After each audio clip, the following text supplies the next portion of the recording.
नमस्ते दोस्तों, स्वागत है आपका लैब क्राफ्टर्स ऑफिशियल पर। मैं हूं शैलेंद्र, आपके साथ हेल्थ और लैब टेस्ट की दुनिया में। आज हम डायबिटीज और उन 5 जरूरी लैब टेस्ट के बारे में जानेंगे जो हर डायबिटिक को जरूर करवाने चाहिए। तो चलिए शुरू करते हैं। सबसे पहले बात करते हैं फास्टिंग ब्लड शुगर टेस्ट की, जिसे हम FBS टेस्ट भी कहते हैं। यह टेस्ट आपके खून में ग्लूकोज का स्तर मापता है, वो भी तब जब आपने करीब 8 से 10 घंटे से कुछ नहीं खाया हो। अगर आपका FBS लेवल 70 से 99 mgdl के बीच है तो यह नॉर्मल माना जाता है, लेकिन अगर यह 100 से 125 mgdl के बीच है तो आप प्री डायबिटिक की कैटेगरी में आते हैं, और अगर यह 126 mgdl से ज्यादा है तो यह डायबिटीज का इशारा कर सकता है। वहीं अगर आपका FBS 70 mgdl से कम है तो यह हाइपोग्लाइसीमिया का संकेत हो सकता है। इसलिए FBS टेस्ट डायबिटीज के लिए एक बेहद महत्वपूर्ण टेस्ट है।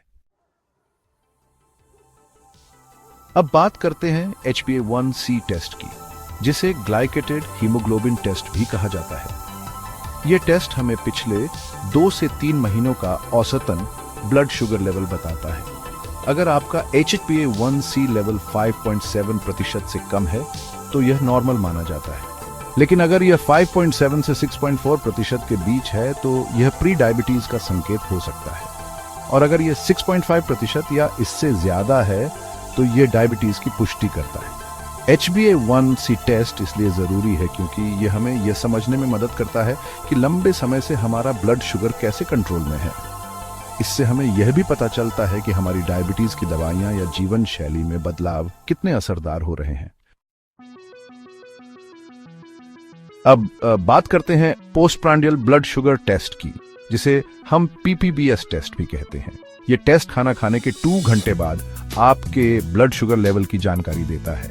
अगर आपका PPBS लेवल खाना खाने के 2 घंटे बाद 140 mgdl से कम है तो यह नॉर्मल माना जाता है, लेकिन अगर यह 140 से 199 mgdl के बीच है तो यह प्री डायबिटीज का संकेत हो सकता है, और अगर यह 200 mgdl से ज्यादा है तो यह डायबिटीज का इशारा कर सकता है। PPBS टेस्ट से हमें यह पता चलता है कि हमारी डायबिटीज की दवाइयां या जीवन शैली में किए गए बदलाव खाने के बाद हमारे ब्लड शुगर को कंट्रोल करने में कितने असरदार रहे हैं।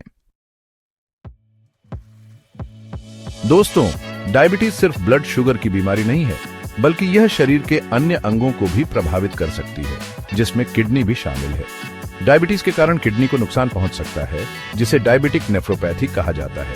इसलिए डायबिटीज के मरीजों के लिए किडनी फंक्शन टेस्ट बेहद जरूरी होता है। किडनी फंक्शन टेस्ट में मुख्य रूप से 2 चीजों की जांच की जाती है, यूरिया और क्रिएटिनिन।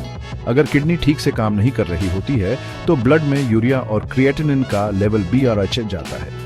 एक स्वस्थ व्यक्ति में क्रिएटिनिन का लेवल 0.6 से 1.2 mgdl के बीच होना चाहिए। वहीं यूरिया का लेवल 15 से 40 mgdl के बीच नॉर्मल माना जाता है। अगर इन लेवल्स में इजाफा होता है तो यह किडनी की समस्या का संकेत हो सकता है। किडनी फंक्शन टेस्ट की रेगुलर जांच से डायबिटीज के कारण किडनी को होने वाले नुकसान का जल्दी पता चल सकता है। दोस्तों, डायबिटीज के मरीजों को हृदय रोग का खतरा ज्यादा रहता है, इसीलिए उनके लिए लिपिड प्रोफाइल टेस्ट बहुत जरूरी है। इस टेस्ट में ब्लड में मौजूद विभिन्न प्रकार के कोलेस्ट्रॉल की जांच की जाती है, जैसे कि LDL कोलेस्ट्रॉल, HDL कोलेस्ट्रॉल और ट्राइग्लिसराइड्स। LDL कोलेस्ट्रॉल को बुरा कोलेस्ट्रॉल कहा जाता है क्योंकि यह आर्टरीज में जमा होकर उन्हें ब्लॉक कर सकता है, जिससे हृदय रोग का खतरा बेआँच जाता है। वहीं HDL कोलेस्ट्रॉल को अच्छा कोलेस्ट्रॉल माना जाता है क्योंकि यह LDL कोलेस्ट्रॉल को आर्टरीज से हटाने में मदद करता है। ट्राइग्लिसराइड्स एक तरह का वसा होता है जो हमारे शरीर में ऊर्जा के रूप में स्टोर रहता है, लेकिन ब्लड में ट्राइग्लिसराइड्स का ज्यादा लेवल भी हृदय रोग का खतरा बढ़ा सकता है।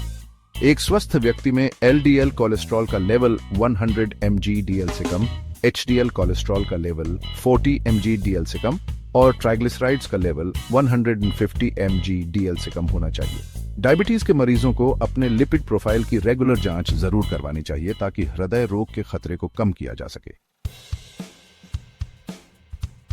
तो दोस्तों, ये थे वो 5 जरूरी लैब टेस्ट जो हर डायबिटिक को जरूर करवाने चाहिए। याद रखें, डायबिटीज एक जीवन शैली से जुड़ी बीमारी है और इसके प्रभावों को नियंत्रित किया जा सकता है। अपने डॉक्टर से रेगुलर चेकअप करवाते रहें, अपने ब्लड शुगर लेवल की नियमित जांच करें और एक स्वस्थ जीवन शैली अपनाएं। अगर आपको वीडियो पसंद आया हो तो लाइक, शेयर और सब्सक्राइब करना न भूलें। लैब क्राफ्टर्स ऑफिशियल को। स्वस्थ रहें और अगली बार फिर मिलते हैं।